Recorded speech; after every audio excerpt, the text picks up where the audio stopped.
देखिए, इथियोपिया में आते ही हमारी सबसे पहली बैठक जो हुई वो इथियोपिया के पूर्व प्रधानमंत्री हाइले मरियम जी से हुई।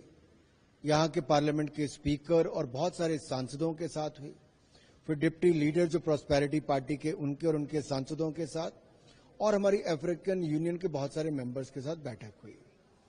इन सब बैठकों में एक बात बड़ी उभर कर सामने आती है। सबने कड़े शब्दों में पहलगांव टेररिस्ट अटैक की निंदा की है।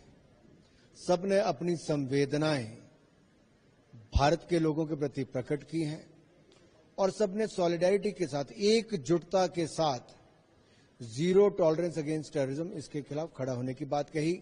भारत की ये लड़ाई जो आतंकवाद के खिलाफ है, उसमें इथियोपिया ने भी कहा है कि इन्होंने भी अपने साहेल रीजन से लेकर अन्य रीजन में ऐसी आतंकवादी घटनाओं से बहुत पीड़ित हुए हैं। अफ्रीकन यूनियन ने तो कहा है कि वो भी ऐसी यातनाएं झेलते रहे हैं और टेररिज्म पर अफ्रीकन यूनियन की गाइडलाइन भी है, इनकी पॉलिसी भी है और उन्होंने कहा है कि ग्लोबल कोएलिशन जो है वो आतंकवाद के खिलाफ होना चाहिए। जो भारत भी कहता है कि जीरो टॉलरेंस अगेंस्ट टेररिज्म, कि आतंकवाद को ना, और उस लड़ाई में अब इथियोपिया भी पूरी ताकत के साथ दुनिया में से आतंकवाद खत्म हो। इन्होंने अपना लक्ष्य जो अफ्रीकन यूनियन है वो 2030 का रखा है कि अपने क्षेत्र में आतंकवाद को खत्म करेंगे। तो एक लक्ष्य को लेकर वो चल रहे हैं। कानून उन्होंने बनाए हैं, प्रिंसिपल्स उन्होंने तय किए हैं। वहीं पर भारत की इस लड़ाई में भी वो देखते हैं कि हम कैसे पाकिस्तान की तरफ से प्रायोजित, एक देश के द्वारा प्रायोजित आतंकवाद जिससे भारत के लोगों की जान गई, उस लड़ाई को भी उन्होंने समझा है, भारत के दुख को जाना है और अपनी चिंता व्यक्त की है। And if you look at the past, look at the war of 65, 71 and Kargil.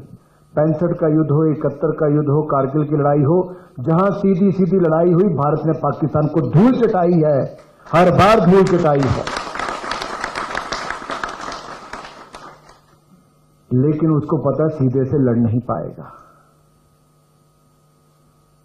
तो पाकिस्तान स्पॉन्सर टेररिज्म जो है,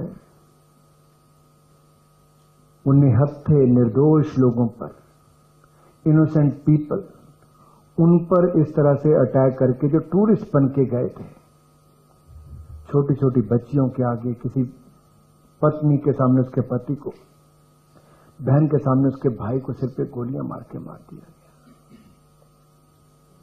कोई कसूर नहीं था। और जिस terrorist organization the resistance front TRF ने क्लेम किया कि उन्होंने घटना को अंजाम दिया है, वो पाकिस्तान की लश्कर तैयबा का फ्रंटल ऑर्गेनाइजेशन है। पाकिस्तान को बता भी दिया। 2 वीक्स तक पाकिस्तान ने 14-15 दिन तक कुछ नहीं किया। फिर भारत ने वो किया कि 9 पाकिस्तानी आतंकवादी ठिकानों को बम धमाकों से मिट्टी में मिलाने का काम कर दिया। अब ये काम तो पाकिस्तान को करना चाहिए था, नहीं करना चाहिए था। लेकिन जहां स्टेट स्पॉन्सर्ड टेररिज्म है, वहां तो वही फंडिंग कर रहे हैं, वही ट्रेनिंग कर रहे हैं, वही लॉजिस्टिक, वही हैंडलिंग कर रहे हैं, वही हमारी सीमा के अंदर भेज रहे हैं, वही मरवाने का काम कर रहे हैं। तो पाकिस्तान कहां उन आतंकवादी संगठनों के खिलाफ काम करेगा? भारत ने किया, लेकिन बदले में पाकिस्तान आर्मी ने भारत के निर्दोष लोगों पर अटैक कर दिया। जम्मू कश्मीर के रीजन में हमारे लोगों की जानें चली गई। फिर भारतीय सेनाओं ने वापस मुंह तोड़ जवाब दिया और पाकिस्तान को आखिरकार आना पड़ा, सीज फायर करने के लिए फोन करना पड़ा DG मिलिट्री ऑपरेशन को।